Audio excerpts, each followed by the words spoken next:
Proud feel करवाने का जो काम आप लोगों ने किया है, जो बिहार से बाहर के बच्चे हैं, उनके लिए हम आपका आभार प्रकट करना चाहते हैं।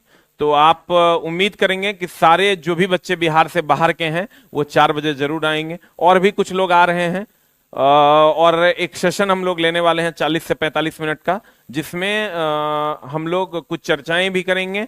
और जो भी बच्चे बिहार से बाहर से आए हैं उनको एक छोटा सा सम्मान देने की कोशिश करेंगे, ताकि बिहार जो बच्चे आना चाहते हैं या जिनको आने की हिम्मत नहीं जुटा पा रहे हैं उनको एक हिम्मत और हौसला मिले, और हम बिहार वासियों का मान भी आप जो आकर बढ़ाए हैं वो ऐसे ही आप बढ़ाते रहें। ठीक है, तो उसके लिए चूंकि चला बिहार को ज्ञान की धरती कहा जाता था, कहा जाता है, और कहा जाता तब तक रहेगा जब तक हम लोग ज्ञान को बांटते रहेंगे, ज्ञान को प्रसारित करते रहेंगे। और इसमें जो बच्चे बाहर से आए हैं उनका बहुत बड़ा योगदान है। तो आपको थैंक यू कहने का समय है आज 4 से 5 में। ठीक है, तो उम्मीद करेंगे कि आप लोग जरूर से जरूर आइएगा। कौन कौन इसमें आउट ऑफ स्टेट वाले हैं? 4 से 5 में। ठीक है, कितने बजे? आज ही शाम 4 से 5। बिहार वालों की थोड़ी सी एंट्री नहीं रखे हैं, क्योंकि बहुत सारा बैच है, उसी में लगभग पूरा हॉल भरा हुआ रहे, तो बच्चे अटेंगे नहीं इस हॉल में, इसलिए बिहार वालों की एंट्री आज नहीं रखे हैं उसमें। ठीक है, बाकी आप लोगों को वीडियोस तो मिल ही जाएगा, तो आप लोग उसको देख पाएंगे। चला, मतलब कहने का यही है कि आपने हमें यहां आकर बड़ा प्राउड फील करवाया। तो चूंकि हमारे बिहार में चला लोग किसी भी काम के लिए नहीं आते हैं, तो हमें बहुत अच्छा लगा कि आप वहां से यहां आए हैं शिक्षा ग्रहण करने के लिए। तो हमने सोचा कि क्यों ना एक सम्मान समारोह इस बात पर रखा जाए, ताकि बिहार आने के लिए हम लोगों को प्रेरित कर सकें, और यहां जो बच्चे आए हैं वो अपने आप को सेफ फील कर सकें। ठीक है, तो उम्मीद करेंगे कि आप लोग इस प्रयास में हमारा साथ दीजिएगा।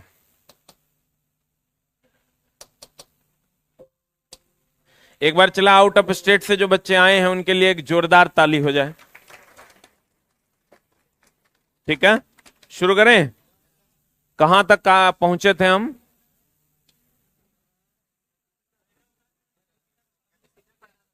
कैपेसिटर पढ़ाना था, कैपेसिटी हो गया था, कैपेसिटर यहां से संधारित्र से ना,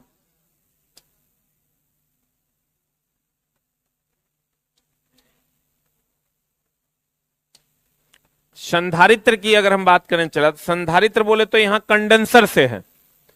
संधारित्र बोले तो क्या? कंडेंसर। ये इस टाइप का कंडेंसर देखे हैं आप? इस टाइप का तो जरूर देखे होंगे, देखे हैं?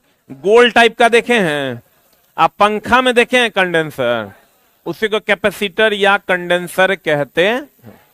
ये रेजिस्टेंस नहीं है, ये नहीं, इस टाइप का हाँ, ये शायद रेजिस्टेंस है, ये रेजिस्टेंस है, ये रेजिस्टेंस है, ये कैपेसिटर है या कंडेंसर है। गोल गोल टाइप का रहता है, मदरबोर्ड में आप देखिएगा तो आपको मिलेगा। ये चला रेजिस्टेंस है।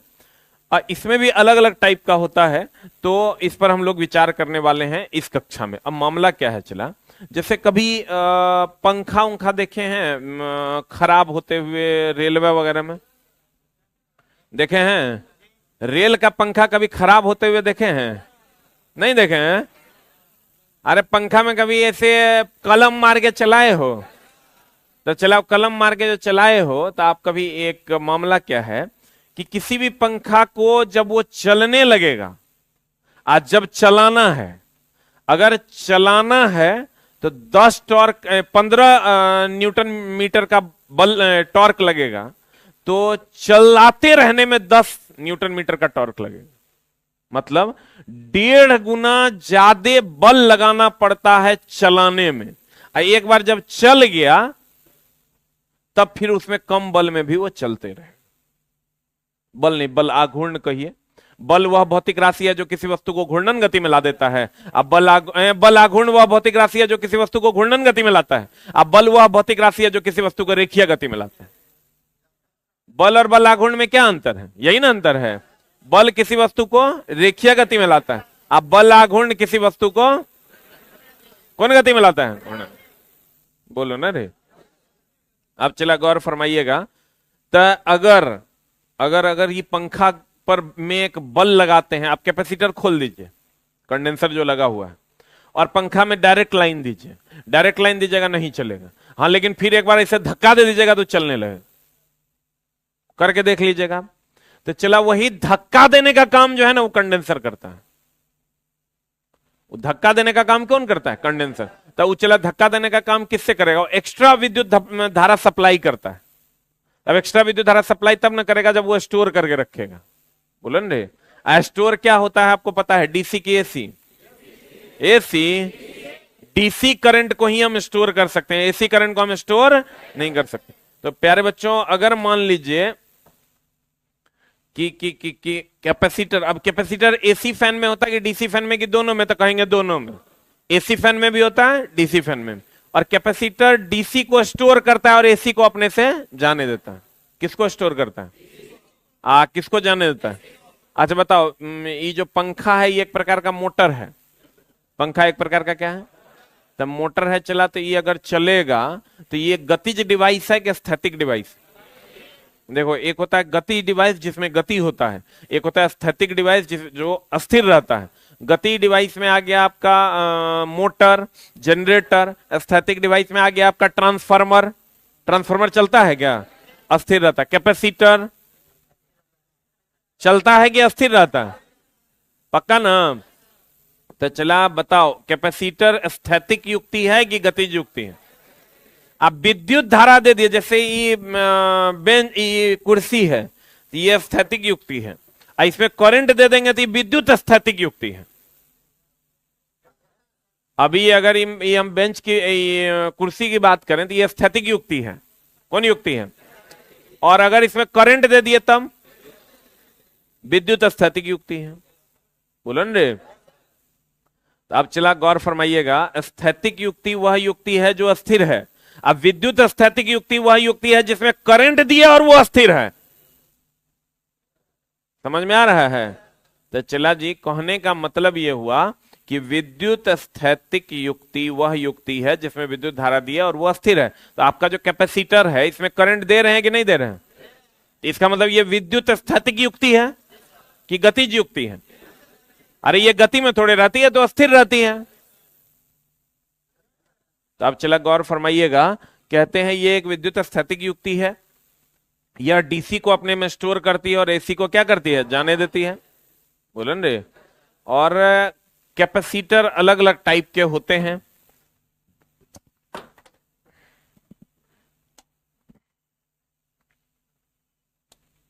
देखो, इस टाइप का कैपेसिटर आप देखे होंगे, देखे हैं?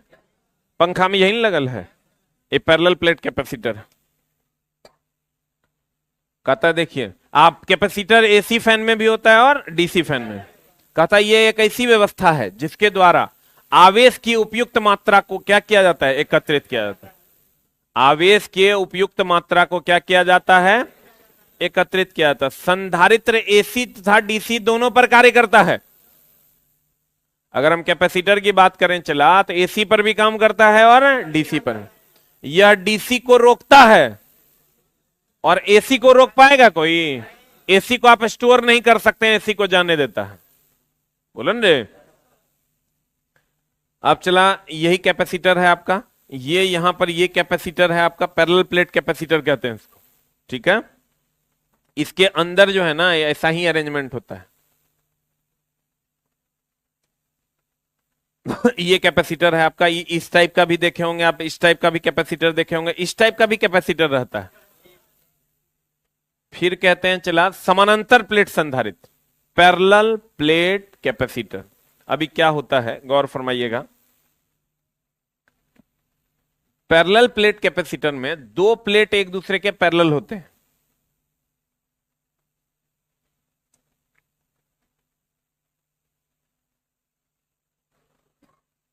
पैरेलल प्लेट कैपेसिटर में कितने प्लेट एक दूसरे के पैरेलल होते हैं? ये चला कैपेसिटर का सिंबल है, और अगर एक बड़ा एक छोटा कर दीजिएगा तो ये बैटरी का सिंबल है। ठीक है? अगर दोनों को समानांतर कर दीजिएगा, कैपेसिटर का सिंबल है, एक बड़ा एक छोटा कर दीजिएगा, ये किसका सिंबल है? कैपेसिटर का दो सिंबल है ये, और ये जो है ये बैटरी नहीं का, ये सेल का सिंबल है। सेलों के समूह को बैटरी कहते हैं। एक से ज्यादा अगर सेल रहेगा तो उसको हम क्या कहेंगे? बैटरी। अकेले रहेगा तो सेल, अकेले है तो, एक से अधिक है तो बैटरी। ठीक है, अब गौर फरमाइए, कैपेसिटर और बैटरी के सिंबल में अंतर समझ में आ गया? तो कहिएगा, गौर फरमाइएगा। कहते हैं पैरेलल प्लेट कैपेसिटर में क्या होता है? चला, दो प्लेट एक दूसरे के समानांतर होते हैं। पैरेलल प्लेट कैपेसिटर में दो प्लेट एक दूसरे के क्या होते हैं? चला, समानांतर। अब ये पॉजिटिव प्लेट है कि निगेटिव? आइए, तो चला, जो प्लेट बैटरी के धन ध्रुव से जुड़ा होगा उस पर धन आवेश आ जाएगा, और जो प्लेट बैटरी के ऋण ध्रुव से जुड़ा होगा उस पर क्या आ जाएगा? ऋण आवेश आएगा। जो प्लेट बैटरी के धन ध्रुव से जुड़ा होगा उस पर धन आवेश, जो प्लेट बैटरी के ऋण ध्रुव से जुड़ा होगा उस पर ऋण आवेश जमा हो जाता है। अगर दोनों प्लेट के बीच की दूरी d है और प्रत्येक प्लेट का क्षेत्रफल चला a है, तो किसी भी समानांतर प्लेट संधारित्र की धारिता जो होती है वो एप्सिलॉन नॉट a बटा d होती है। सबको पता है एप्सिलॉन नॉट निर्वात की परम विद्युतशीलता है, जिसका वैल्यू, एप्सिलॉन नॉट का वैल्यू बता दीजिए। 8.85 इंटू 10⁻⁻12 ना, कूलम्ब स्क्वायर बटा न्यूटन मीटर स्क्वायर। बोलिए, बोलो न रे। ए प्रत्येक प्लेट का क्या है? क्षेत्रफल, और डी दोनों प्लेटों के बीच की क्या है? दूरी। अच्छा बताओ तो चला, अगर क्षेत्रफल बढ़ेगा तो ये क्या होगा? ई घटेगा थी, ई बढ़ेगा थी, ई घटेगा थी। बुझा रहा है? पक्का नहीं बुझाया? मेरा पूरा दिन में सबसे अच्छा बैच हमको यही लगता है। चला, लग रहा है कि हम सही में किसी को पढ़ा रहे हैं जगह खूब समझ में बहुत बढ़िया से आ रहा है।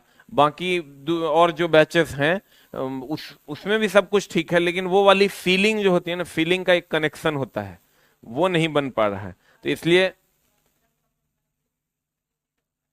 क्या क्या क्या, हाँ किधर है? हाँ बोलो।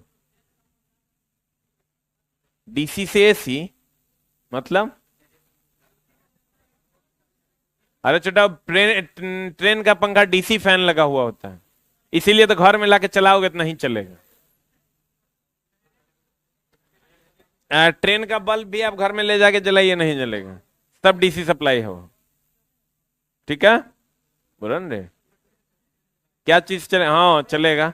चोर के पास तो एक सन बुद्धि है।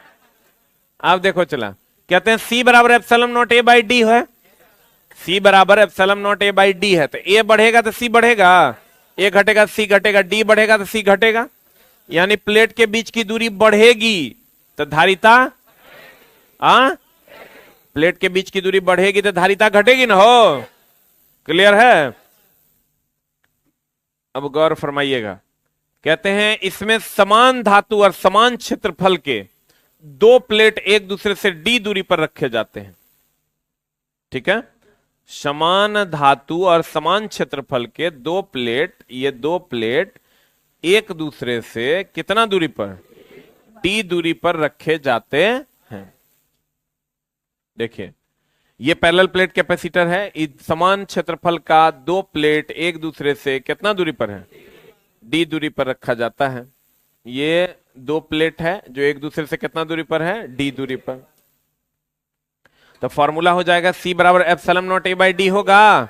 अब बताओ, कैपेसिटर विद्युत स्थैतिक क्षेत्र में ऊर्जा को संचित करता है कि विद्युत गतिज क्षेत्र में?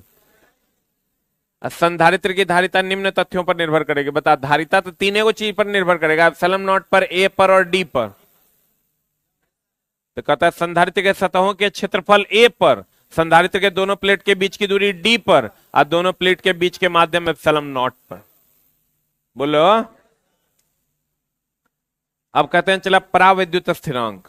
पराविद्युत स्थिरांक क्या है? गौर फरमाइएगा। अगर दो प्लेट है, इसके बीच में अगर मान लीजिए कि ये दो प्लेट है, चला, इसके बीच में कोई कुचालक पदार्थ रख दिया जाए, ये दो प्लेट है, इसके बीच में कोई कौन पदार्थ रख दिया जाए? कुचालक पदार्थ रख दिया जाए, जिसका परावैद्युत नियतांक K है। हर कुचालक पदार्थ का परावैद्युत नियतांक होता है डाइलेक्ट्रिक कांस्टेंट। एक कहीं पर हेडिंग दे दीजिए, चला, परावैद्युत नियतांक। परावैद्युत नियतांक डाइलेक्ट्रिक कांस्टेंट, डाइलेक्ट्रिक कांस्टेंट, परावैद्युत नियतांक डाइलेक्ट्रिक कांस्टेंट लिखें। चला, ये किसी पदार्थ की कुचालकता को बताता है।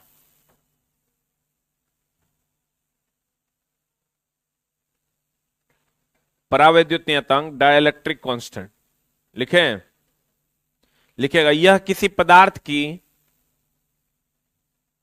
हेडिंग है परावैद्युत नियतांक डाइलेक्ट्रिक कांस्टेंट, यह किसी पदार्थ की कुचालकता को बताता है। यह किसी पदार्थ की कुचालकता को बताता है। यानी परावैद्युत नियतांक जितना ज्यादा होगा कुचालकता उतनी ज्यादा की कम। तब परावैद्युत नियतांक किसी पदार्थ की क्या को बताता है? क्या को बताता है? कुचालकता को बताता है।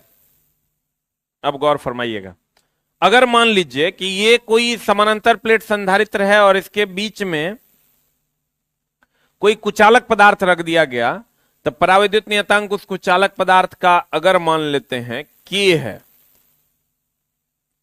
क्या है चला जी? K है, तब जो उसकी धारिता होगी वो हो जाती है एप्सिलॉन नॉट A बटा D। क्या हो जाएगी धारिता चला? हवा जब रहता है तो एप्सिलॉन नॉट A बटा D, अगर कोई पदार्थ आ जाएगा तो K एप्सिलॉन नॉट A बटा D होता है। क्या होता है चला? K एप्सिलॉन नॉट A बटा D। ये जब कोई पदार्थ आ जाएगा तब, और जब हवा रहेगा तब फॉर्मूला होता है एप्सिलॉन नॉट A बटा D।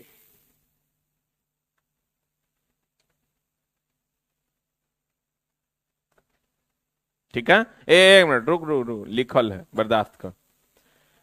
C पदार्थ जब होगा तब K एप्सिलॉन नॉट A बटा D, और C हवा होगा तो एप्सिलॉन नॉट A बटा D। जब यहां कुछ नहीं है तो एप्सिलॉन नॉट A बटा D, और जब कोई पदार्थ आ जाएगा जिसका परावैद्युत नियतांक K होगा तो K एप्सिलॉन नॉट A बटा D। आपको क्वेश्चन ये पूछेगा कि अगर दो समानांतर प्लेट संधारित्र के बीच में कोई कुचालक पदार्थ आ जाए जिसका परावैद्युत नियतांक K हो, जिसका परावैद्युत नियतांक क्या हो? K हो, तो बताइए उसकी धारिता K गुनी हो जाएगी, 1/K गुनी हो जाएगी, K स्क्वायर गुनी हो जाएगी। क्या होगा आंसर? क्या हो जाएगा? K गुना हो जाएगा। क्लियर है? अब गौर फरमाइएगा, कहते हैं, क्या कहते हैं, हाँ, अगर मान लीजिए कि C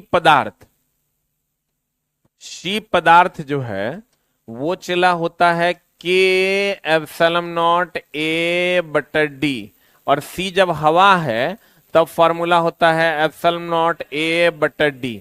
ये चला, जब दोनों को काट देते हैं, हम भागा दे देते हैं, तो ये एप्सिलॉन नॉट A बटा D, एप्सिलॉन नॉट A बटा T कट जाएगा तो K के बराबर हो जाएगा। बोलन रे, आपको सीधा क्वेश्चन पूछेगा, अगर दो समानांतर प्लेट संधारित्र के बीच में कोई कुचालक पदार्थ आ जाए जिसका परावैद्युत नियतांक K हो, तो बताओ उसकी धारिता कितनी गुनी हो जाएगी? कितनी गुनी हो जाएगी?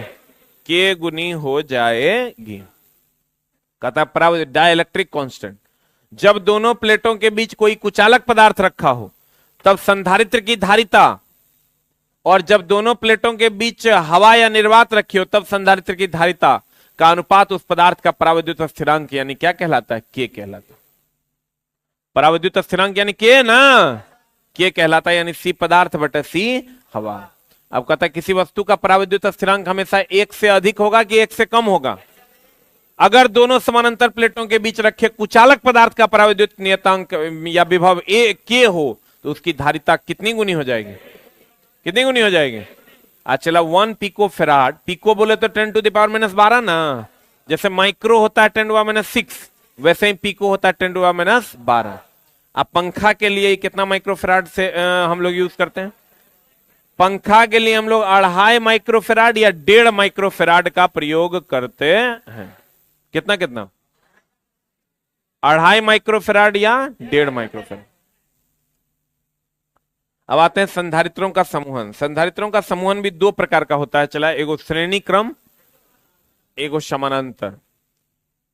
संधारित्रों का समूहन होता है 2 प्रकार का, एक होता है श्रेणी क्रम समूहन, एक होता है चला समानांतर क्रम समूहन। ठीक है, चला, एक श्रेणी क्रम और दूसरा क्या? समानांतर। श्रेणी क्रम समूहन की अगर हम बात करें तो श्रेणी क्रम समूहन होगा तो ऑब्वियस सी बात है, इससे होगा, ये श्रेणी है कि समानांतर? चला, अगर 2 गो तार रहेगा तब 2 गो तार रहेगा चला तो समानांतर। बोलो हाँ या ना? अगर एक के बाद दूसरा रहेगा, दोनों अगर ये 2 गो तार में रहेगा तब समानांतर ना। हम इसके बारे में बोले थे, एक का पहला सिरा, एक का दूसरा सिरा दूसरे के पहले सिरे से, याद है? दूसरे का दूसरा सिरा तीसरे के पहले सिरे से। इसमें ये पहला सिरा, ये दूसरा सिरा, ये पहला सिरा, ये दूसरा सिरा, सभी का पहला सिरा एक साथ और सभी का दूसरा सिरा एक साथ जुड़ा होता, याद है? तो चला, यहां पर क्या होता है, आप रेजिस्टेंस में याद कीजिए। अगर आपको रेजिस्टेंस याद होगा, रेजिस्टेंस का उल्टा होता है यहां। जो काम रेजिस्टेंस में सीरीज में करते हैं वो काम पैरेलल में यहां करते हैं, जो काम पैरेलल में करते हैं वो काम सीरीज में करते हैं। लेकिन चला, बाकी सब चीजें सेम होती है। जैसे हम लोग बोले थे ना, पैरेलल में वोल्टेज समान के अलग अलग। बाहर चला, पैरेलल में वोल्टेज धारा, तो यहां भी सेम बात होता है। यहां भी आइएगा तो ये इसमें चला वोल्टेज हो जाएगा अलग, धारा हो जाएगा समान। बोलो हाँ या ना? बोलो हाँ। उठा दो, उठा दो, कोई बात नहीं, उठा दो। कितना दिन बाद आई है क्लास? बोलो जल्दी। हाँ, 1 सप्ताह बाद। बैठो, तो चेहरे देख के लग रहा है क्लास एब्सेंट है। ये सब दुष्ट है, चुटमल है। गंगा नदी है बगल में, कभी कभार कूद भी जाओ ना, नहीं बच्चे की ज्यादा ठीक रहेगा। काहे एब्सेंट थी ना? घर क्यों गई थी?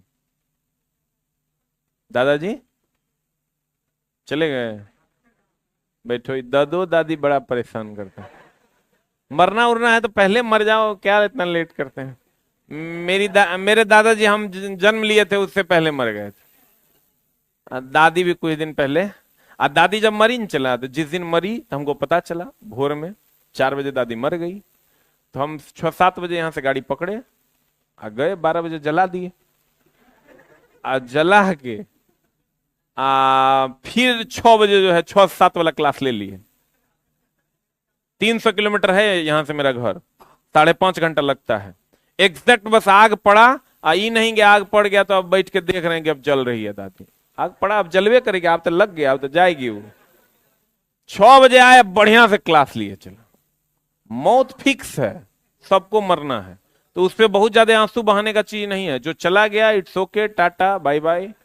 जो है उसके लिए कुछ करने की कोशिश करो, ठीक ना? फालतू का। उसके बाद सब बोला ना कि बाप रे बाप, देखो कैसन लड़का है, दादी को मर गई और ये जो है कमाने चल दिया, ठीक ना? अब फिर जब चला गए, भोज उज हो रहा था, तो भोज उज हो रहा था तो उसमें कुछ कैश छोड़ दिए, सब भूल गया कि उस दिन हम चले गए थे।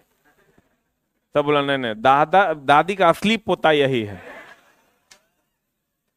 यही होता है, लोग सिचुएशन के हिसाब से अपना स्टेटमेंट बदल लिया करते हैं।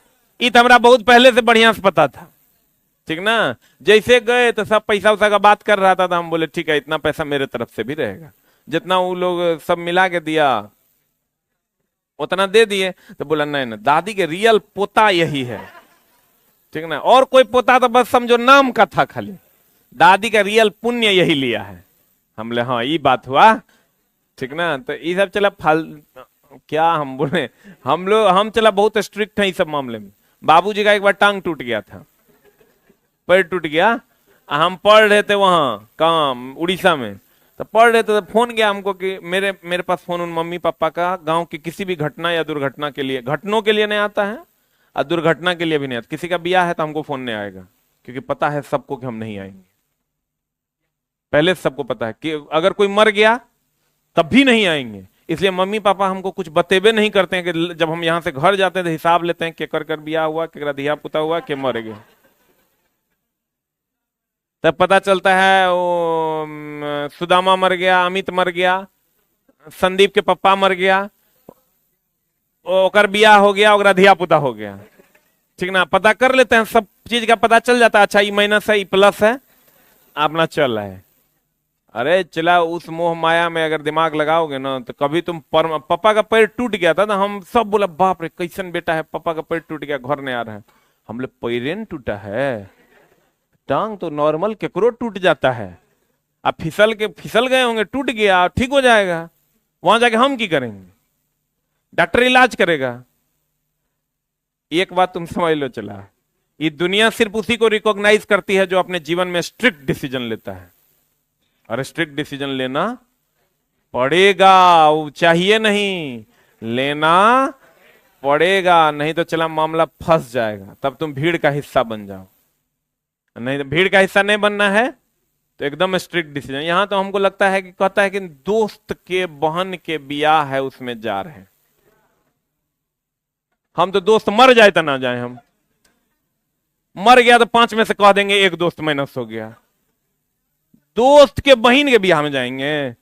आप दोस्त का नौकरी, वो लड़का है कहता दोस्त को नौकरी हो गया आंसर होकर बियाह है तो उसी में हमको जाना, अरे पागल, दोस्त को नौकरी हुआ वो ब्याह करेगा, हमरा होगा हम करेंगे, उसको मन होगा आएगा, नहीं मन होगा नहीं आएगा, अकेले चल जाएंगे ब्याह करने। ये सब फालतू के चोंचले हैं, समझा। भगवान से मनाओ, चला इन सब चीजों से दूर रहना। और परमानेंट खुशी अगर तुम अपने परिवार के किसी के लिए कुछ कर पाओगे तभी ना, तुम अभी निकम्मा है, अभी तेरी कोई औकात नहीं है, पहले अपनी औकात बना, तब दूसरे के लिए यूजफुल बन, कि वो तुम्हारे लिए, तुम सबके लिए यूजफुल बन सको। पहले तुम कचरा हो, और कचरा सब जगह जाके, पता चला किसी का शादी है बगल में जाके कोई बैठने भी नहीं कह रहा है। तुम कभी दोस्त की बहन की शादी में जाना, कोई तरह से पूछने के लिए तैयार नहीं है कि तुम कब आया। एक बार दोस्त जब तुम्हारे मिलेगा तो पूछेगा कब आया, उसके बाद फिर उसको भी फुर्सत नहीं, खड़ा क्या है रे, कुर्सी सरियाओ ना, वो सब करके चल ना, बहुत दोस्त के ब्याह में चल गए। अरे चुट्टे, भीड़ से अलग अपनी पहचान बनाओ, अगर पहचान नहीं बनाओ तो मर जाओ, उससे ज्यादा बेहतर है कि तुम भीड़ का हिस्सा बन के अगर रहना चाहते हो तो मर जाओ, तुमको जीने का कोई हक नहीं है। इसलिए आज ही निश्चय करो, चला किसी के ब्याह शादी मरनी में नहीं जाएंगे, जन्म भोज किसी, मरण भोज किसी में नहीं जाएंगे। एक लाइन में डिसीजन कर लो कि हमको किसी के किसी भी भोज में जाना नहीं है, अन्य तो जाओगे बोरा में। ये C1 है, ये C2 है, ई चला C1 है और ये क्या है C2 है। तो चला अगर श्रेणी क्रम समूहन होगा, कौन क्रम समूहन होगा, श्रेणी क्रम समूहन होगा, चला तो 1/C उल्टा होता है। इसमें अगर R1 R2 रहता तो R1 प्लस R2 हो जाता, इसमें अगर R1 R2 रहता तो 1/R1 प्लस 1/R2 होता। चला ओ चला, यहां पर अगर मान लो कि रेजिस्टेंस अगर रहता, ये R1 होता, ये R2 होता, तो R टोटल जो हो जाता वो R1 प्लस R2 हो जाएगा। यहां अगर मान लो कि रेजिस्टेंस होता, ये R1 ये R2, तो 1/R total is equal to 1/R1 plus 1/R2 होता, बताएं हम आपको। लेकिन चला यहां उल्टा होता है, जो काम यहां पैरेलल में करते हैं ना वो काम यहां सीरीज में करते हैं। देखो 1/C total is equal to 1/C1 plus 1/C2। यहां पर जो काम पैरेलल में करेंगे ना, जो काम यहां सीरीज में हुआ है वो काम यहां पैरेलल में करेंगे, अर्थात C total is equal to C1 plus C2। बात समझ में आ रहा है? जो काम यहां सीरीज में कर रहे हैं वो काम यहां पैरेलल में करेंगे, और जो काम यहां पैरेलल में कर रहे हैं वो काम यहां सीरीज में करेंगे।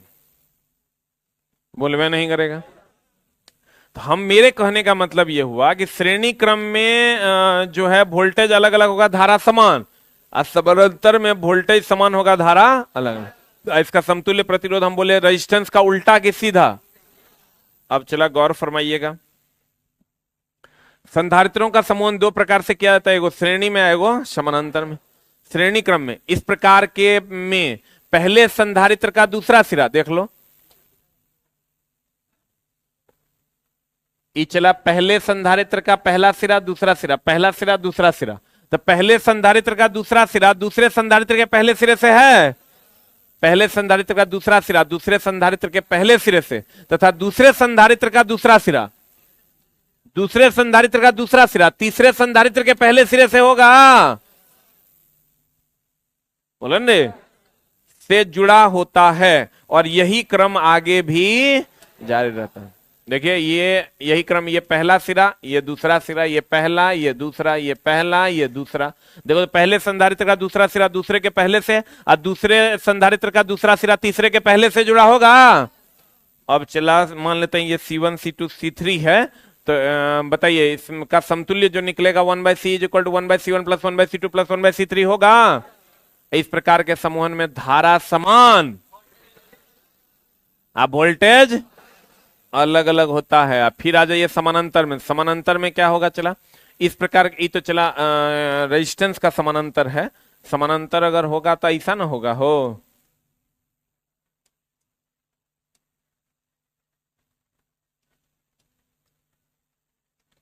इस C1 इस C2 इस समानांतर है कि सीरीज है? तो चला इसका ये मान लो पहला सिरा है, ये दूसरा सिरा है, ये पहला सिरा है और ये दूसरा सिरा। कहता है इस प्रकार के समूह में प्रत्येक संधारित्र का पहला सिरा एक साथ तथा दूसरा सिरा एक साथ जुड़ा होता है। तो ये बताइए अगर 3 गो हो जाएगा तो वो C1 plus C2 plus C3 हो जाएगा। इस प्रकार के समूह में धारा का मान अलग अलग होता है, जबकि वोल्टेज का मान क्या होता है, वोल्टेज का मान क्या होता है, समान रहता है। अब विद्युत धारा के चला प्रकार हैं, दो प्रकार का होता है, एगो AC एगो DC, एगो AC एगो DC, यही दो होता है। एक होता है AC प्रकार का, एक होता है किस प्रकार का, DC प्रकार। अब चला AC जो होगा नाम है इसका अल्टरनेटिंग करंट। AC बोले तो अल्टरनेटिंग करंट, कौन करंट चला, और DC बोले तो डायरेक्ट करंट। DC बोले तो कौन करंट, डायरेक्ट करंट। AC बोले तो, और DC बोले तो पक्का। तो अल्टरनेटिंग करंट मतलब अल्टर होगा, इसका ग्राफ ऐसा होता है, और डायरेक्ट करंट बोले तो ऐसा होगा। हम ये कह सकते हैं इसका दिशा और परिमाण समय के साथ बदलता है, इसका दिशा और परिमाण समय के साथ नहीं बदलता। बोलो हाँ या ना। इसका दिशा और परिमाण समय के साथ, इसका दिशा और परिमाण समय के साथ बदलता कि नहीं बदलता। अब चला गौर फरमाइएगा, अगर हम, एक होता है आवृत्ति, 1 सेकंड में जितना बार अप डाउन करेगा उसी को आवृत्ति कहते हैं। 1 सेकंड में जितना बार अप डाउन करेगा उसको क्या कहते हैं, आवृत्ति।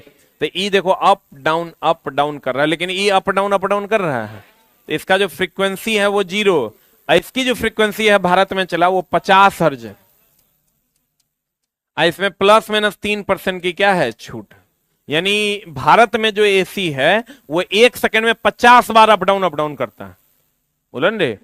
अब चला इसका औसत मान निकालिए, इसकी फ्रीक्वेंसी होगी, क्यों हो नहीं होगी, क्योंकि अप डाउन करता है कि नहीं करता है, बोलो रे राजस्थान, अप डाउन करता है, बोलो मैं नहीं करेगा।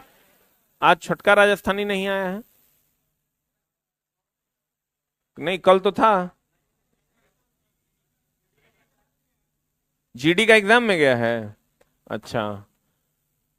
सबको पता कैसे रहता है ये बात? सबको बता के जाता है वो, अच्छा लड़का है वो। अब देखो, कहते हैं चला एसी की आवृत्ति कितनी, 50 हर्ट्ज। अब प्लस माइनस कितना परसेंट की छूट, 3% की क्या होती है छूट होती है। Any doubt? और डीसी की आवृत्ति, आवृत्ति किसको कहते हैं? 1 सेकंड में जितना बार अप डाउन करेगा वही ना आवृत्ति है। 1 सेकंड में चला जितना बार अप डाउन करेगा वही क्या है, आवृत्ति है। तो 1 सेकंड में एसी कितना बार अप डाउन करता है, 50 बार। तो एसी की आवृत्ति कितनी, 50। एसी बोले तो अल्टरनेटिंग करंट, इसका मतलब इसका दिशा और परिमाण समय के साथ बदलेगा कि नहीं बदलेगा।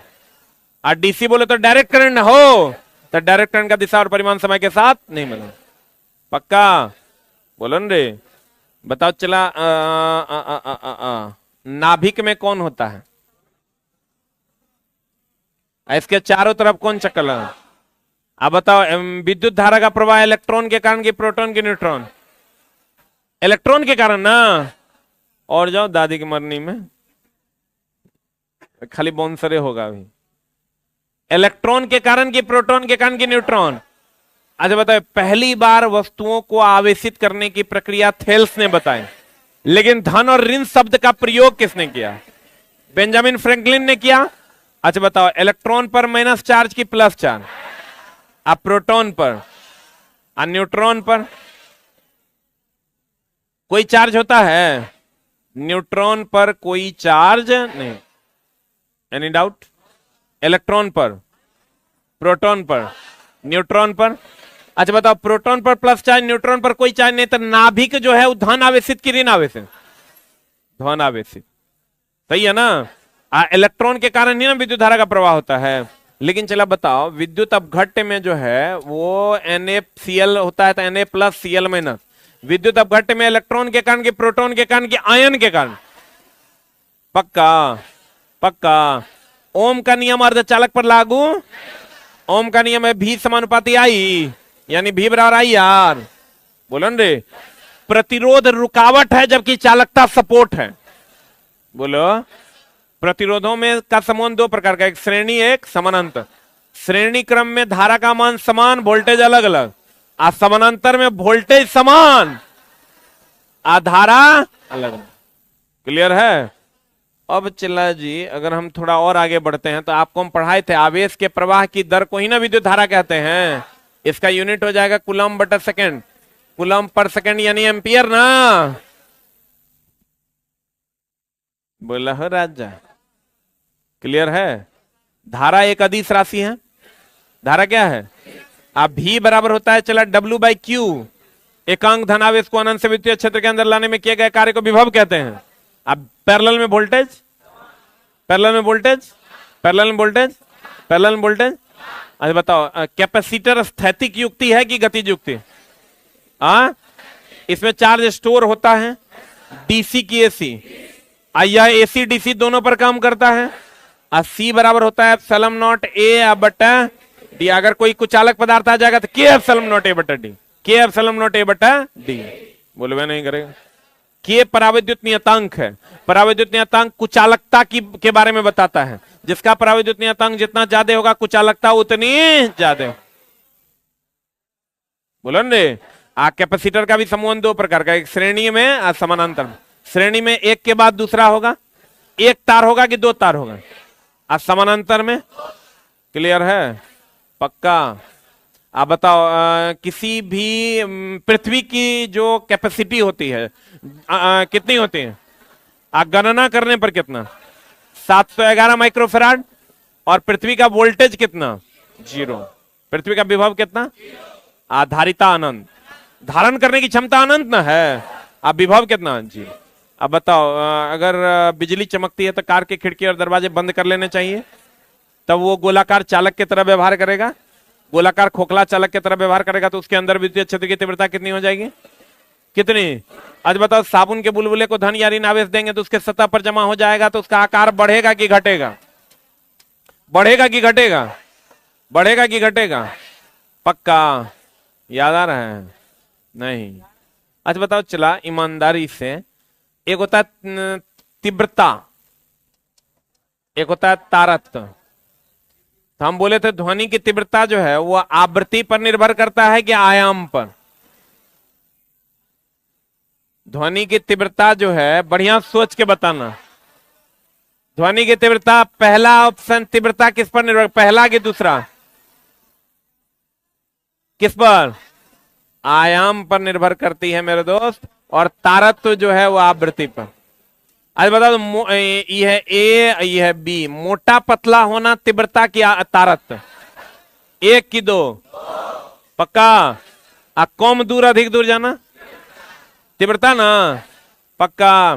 ध्वनि के वेग पर ताप का कोई असर पड़ता है, मारेंगे चोटा, दाब का कोई असर नहीं पड़ता। ताप के बढ़ने से ध्वनि का वेग, घटने से, पक्का। 1 डिग्री सी अगर ताप बढ़ाएंगे तो ध्वनि का वेग कितना बढ़ेगा, 0.61 मीटर पर सेकंड। 1 डिग्री सी अगर ताप बढ़ाते हैं तो ध्वनि का वेग कितना बढ़ता है। अब बताओ, संसार का सबसे न्यूनतम तापमान 0 केल्विन की 0 डिग्री सी। इस ताप पर गैसों की गतिज ऊर्जा क्या हो जाती है, शून्य हो जाती। याद आ रहा है कुछ, पक्का। धन और ऋण शब्द का प्रयोग किसने किया था, बेंजामिन फ्रैंकलिन। अब वस्तुओं को पहली बार आवेशित किसने किया, क्लियर है। आज जो त्याग करेगा उस पर, आज जो ग्रहण करेगा उस पर ऋण आवेश ना, क्लियर है। एनी डाउट, एक मिनट, चला जी। हम आपको एक बार इंफॉर्मेशन दे दिए हैं, एक बार और देते हैं। राजस्थान वाले भाई साहब, आप भी, आपका वो दोस्त एक और था, वो कहाँ है, अच्छा यहां है, दोनों सेम टू सेम लग रहे हैं। शाम में 4 बजे आना है, ठीक है। और आप भी पंजाब, और लोग भी, जो भी लोग हैं सारे लोग 4 बजे चला जरूर आएंगे। अगर आप भी, सब लोग चला, एक एक करके आमंत्रण देना संभव नहीं है, लेकिन हमको चाहेंगे कि आप लोग जरूर से जरूर आकर हमारे बिहार को प्राउड फील करवाने का काम करें और इसमें अपना थोड़ा सा सहयोग दें, और हम आपका सम्मान करना चाहते हैं। Thank you very much.